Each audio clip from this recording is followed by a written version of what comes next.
Om Swastiastu. Perkenalkan, kami dari kelompok 16A3. Kami akan mempresentasikan materi mengenai arsitektur pasca revolusi industri dari mata kuliah arsitektur dunia. Next.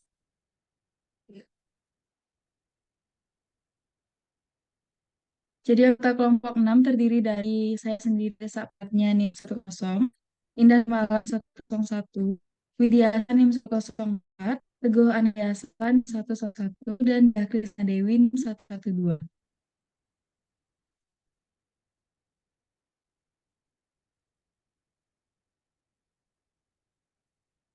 Jadi, pembahasan kami pada kali ini adalah mengenai deskripsi, karakteristik, dan perkembangan arsitektur pasca revolusi industri, gaya atau gerakan desain arsitektur pasca revolusi industri, dan yang terakhir adalah kesimpulan mengenai keseluruhan materi arsitektur pasca revolusi industri. Next.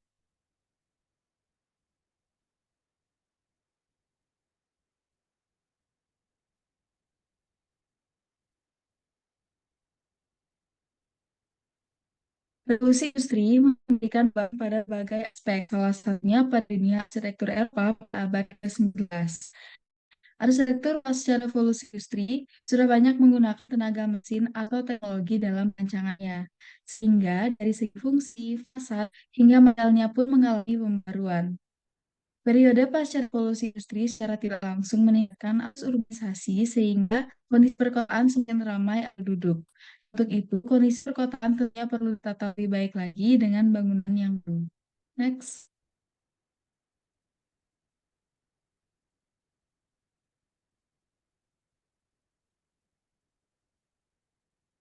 Berikut merupakan beberapa karakteristik dari arsitektur pasca revolusi industri. Yang pertama, bangunan arsitektur pasca revolusi industri umumnya bertolak belakang dengan gaya klasik. Yang kedua, bangunan yang lebih ekonomis dengan material dan struktur berupa baja, beton bertulang, kaca, seng, besi struktur, dan besi cetakan. Yang ketiga, gaya arsitektur pasca revolusi industri tidak dihasilkan dari gaya arsitektur masa lalu dan tidak berkaitan dengan sejarah. Dan yang terakhir, bangunan arsitektur pasca revolusi industri berbentuk asimetris dan didominasi dengan bentuk kubus. Next.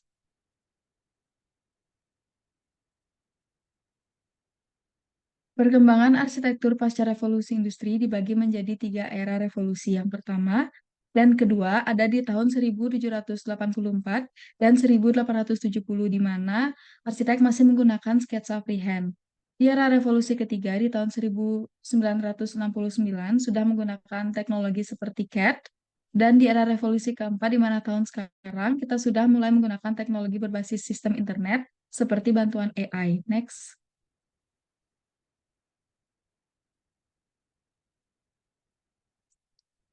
Kemudian terdapat gaya atau gerakan desain arsitektur di pasca revolusi industri. Yang pertama ada Jugendstil di tahun 1920 sampai 1940. Ada gaya Art Deco di tahun 1920 sampai 1939. Ada gaya ekspresionisme di tahun 1905 sampai 1925. Gaya konstruktivisme di tahun 1920 sampai 1935. Gerakan Futurisme di tahun 1909 sampai 1944, gaya suprematisme di tahun 1913 sampai 1920, dan yang terakhir ada Stigil tahun 1920 sampai 1930. Next.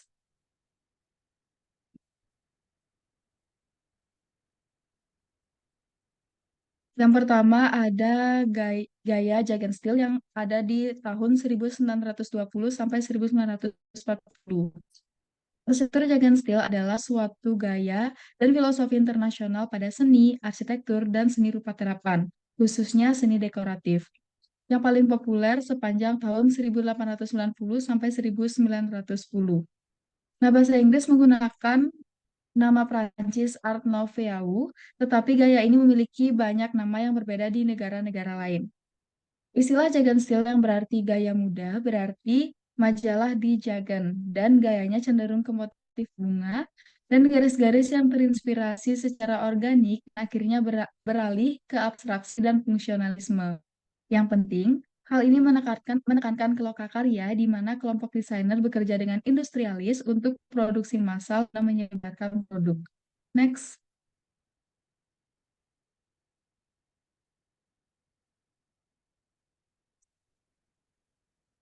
Jadi karakteristik arsitektur Jagan Steel itu yang pertama, memiliki bentuk massa bangunan yang dinamis, memiliki banyak lengkungan pada bangunannya, ornamen pada bangunannya yang menggunakan motif tanaman, dan pada bukaan jendela bangunan menggunakan material kaca.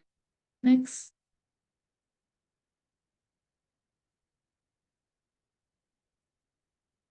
Berikut merupakan salah satu contoh dari arsitektur Jagan Steel, ada Casa Batlló, pusat di Barcelona, dan bangunan yang megah di pusat Riga, Latvia. Selanjutnya akan dijelaskan oleh teman saya. Berikutnya ada Art Deco. Arsitektur Art Deco adalah sebuah gaya desain arsitektur yang bersifat dekoratif modern dan terdapat aliran kubisme dan futurisme serta mengambil sebuah ide desain dari Mesir, Syria, dan Persia pada gaya Art Deco. Karakteristik arsitektur Art Deco yang pertama adanya zigurat yang merupakan bentuk bangunan dengan struktur bertingkat yang terlihat seperti tangga atau bangunan tinggi seperti gunung. Bentuk arsitektur ini terpengaruh gaya arsitektur purba dari Mesir dan Babilonia.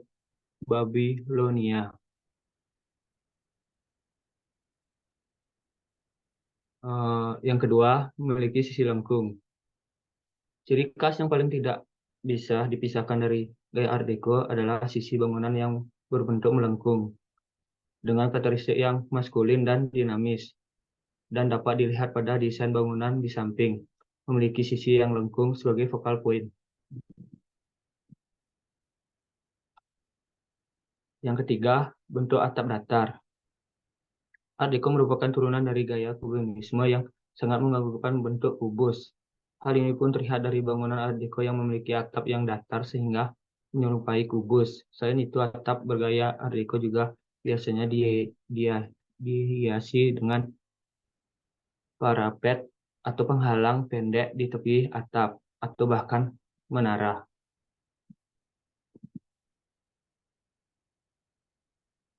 Menggunakan glass block. Bangunan bergaya Art Deco, penggunaan glass block atau balok-balok kaca digunakan secara ekstensif sebagai pengganti jendela. Fungsi dari glass block ini adalah untuk memaksimalkan cahaya alami dari matahari masuk ke dalam bangunan.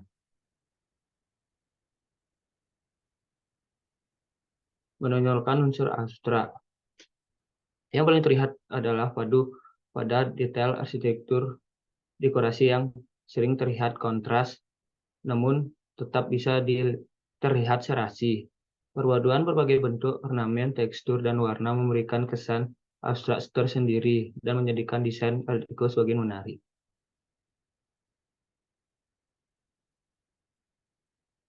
Berikut adalah contoh bangunan arsitektur Art Deco. Next.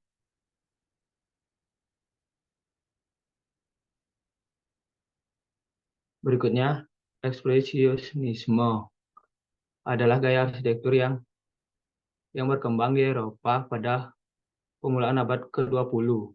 Arsitektur ini merupakan aliran yang menekankan ekspresi emosional, irasional, antropometrik, romantik, dan monumental dalam desain arsitektur. Aliran ini berusaha melukiskan aktualis yang sudah didistorsikan ke arah suasana emosional seniman. Dalam arsitektur ini, ekspresi berkaitan erat dengan emosi yang ingin diungkapkan melalui tampilan bangunan. Ekspresi dapat diinterpretasikan melalui 3 elemen fisik desain suatu bangunan, yaitu fasad, interior, dan denah, serta masa bangunan.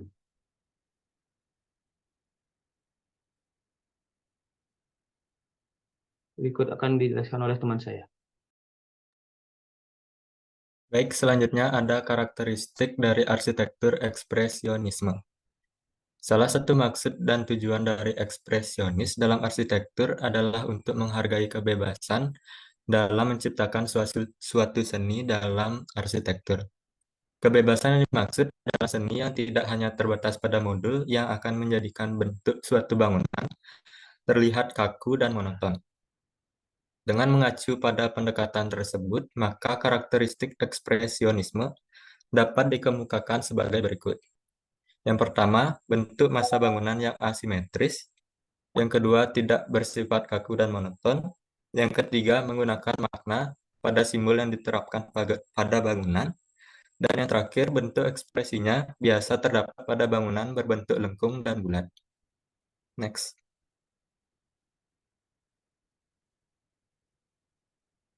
Baik, berikut adalah salah satu contoh dari arsitektur ekspresionisme, yaitu Güell Park. Güell Park adalah sebuah taman umum yang terletak di Carmen Hill di Barcelona, Spanyol. Taman ini dibangun pada 1914 dan secara resmi dibuka sebagai sebuah taman umum pada tahun 1926. Pada tahun 1984, UNESCO mendeklarasikan Güell Park menjadi sebuah situs warisan dunia di bawah karya Antonio Gaudí. Next. Kemudian yang selanjutnya ada konstruktivisme. Arsitektur konstruktivisme merupakan arsitektur modern yang berhubungan dengan komposisi struktur dan konstruksi. Arsitektur konstruktivisme berkembang di Rusia pada era 1920 sampai 1930-an. Seni konstruktivisme berusaha untuk menerapkan gaya kubisme 3 dimensi untuk sebagai sebuah konstruksi non-objektif abstrak dengan tambahan elemen kinetik. Next.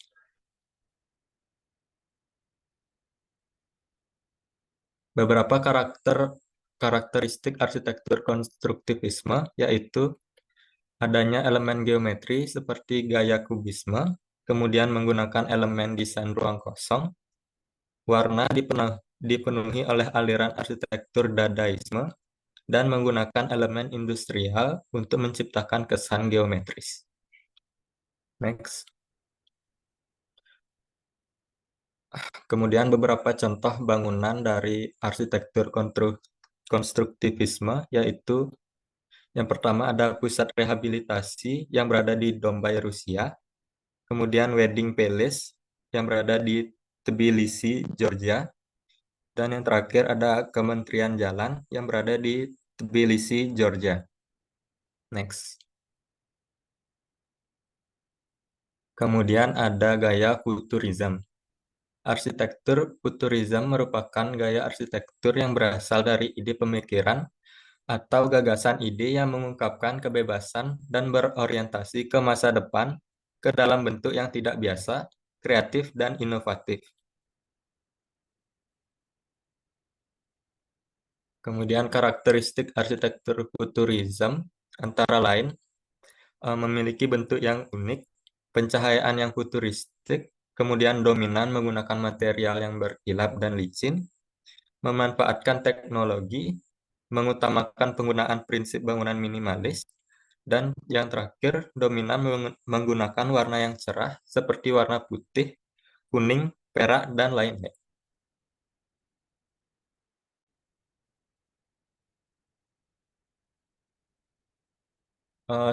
Setelah itu ada beberapa contoh arsitektur futurism.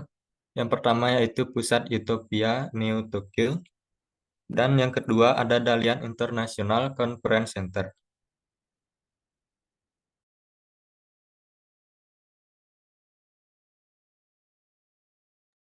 Baik, selanjutnya ada suprematisme. Suprematisme adalah gerakan seni awal abad ke-20 yang berfokus pada dasar-dasar geometri seperti lingkaran, kotak persegi panjang yang dilukis dalam rentang warna terbatas. Istilah suprematisme mengacu pada seni abstrak yang didasarkan pada supremasi, perasaan artistik murni, dan bukan pada penggambaran visual objek. Kemudian ada karakteristik arsitektur suprematisme, diantaranya komposisi bentuk bangunan yang berfokus pada bentuk basic geometry, Kemudian gerak maju dalam arsitektur suprematisme dalam 3 tahap, yaitu hitam, berwarna, dan putih, dan mengedepankan bentuk bangunan yang abstrak. Contoh arsitektur suprematisme adalah Olympic Aquatic Center yang berada di London, dan Suprematis by Konsekov. Kemudian ada Destigil. Destigil adalah gerakan seni di Leiden, Belanda yang diprakarsai oleh Theo van den Doesburg, seorang arsitek dan pelukis pada tahun 1917. Arsitektur Destigil merupakan gaya arsitektur yang berkembang pada tahun 1920 sampai 1930-an. Konsep ini diwujudkan dalam pemikiran utopia dengan bergerak pada bidang perencanaan kota, seni murni, seni terapan, dan filosofi. Kemudian ada karakteristik arsitektur Destigil. Yang pertama, diwujudkan dengan bentuk-bentuk ringan, permainan bidang-bidang, serta pencahayaan. Kemudian yang kedua, komposisinya adalah harmoni kontras. Kemudian yang ketiga, penggunaan warna primer seperti merah, biru, kuning, hitam, dan putih. Kemudian yang terakhir ada garis-garis pembatas yang kontras. Kemudian ada contoh bangunan Destigil, yaitu rumah Rietveld Schroeder. Kemudian yang terakhir ada kesimpulan. Jadi dapat disimpulkan bahwa revolusi industri pada pertengahan abad ke-18 memberikan perubahan pada arsitektur, di mana perancangan lebih mengedepankan penggunaan teknologi. Gaya arsitektur pada pasca revolusi industri bertolak belakang dengan arsitektur klasik dan umumnya tak berhubungan dengan sejarah. Beberapa gaya arsitektur pada periode ini seperti Jugendstil dan Art Deco yang berkomitmen untuk menghapuskan kedudukan tradisional dalam perancangannya, di mana pada masa itu seni lukis dan seni pahat dianggap lebih istimewa daripada seni kerajinan dekoratif. Kemudian gaya ekspresionisme yang menggunakan ekspresi emosi perancang, gaya konstruktivisme yang menggunakan elemen industrial sehingga menciptakan kesan geometris. Terdapat pula gaya futurisme dan suprematisme dengan hasil rancangan yang unik, dan gaya Destigil yang dalam perancangannya menggunakan elemen kontras. Secara menyeluruh, arsitektur pada periode pasca revolusi industri meninggalkan gaya arsitektur klasik dan menciptakan inovasi-inovasi yang baru antara proses perancangan secara manual dan menggunakan bantuan teknologi, keduanya berdampingan dan saling melengkapi. Jadi sekian presentasi dari kelompok kami. Apabila ada kesalahan, kami mohon maaf. Om Santi.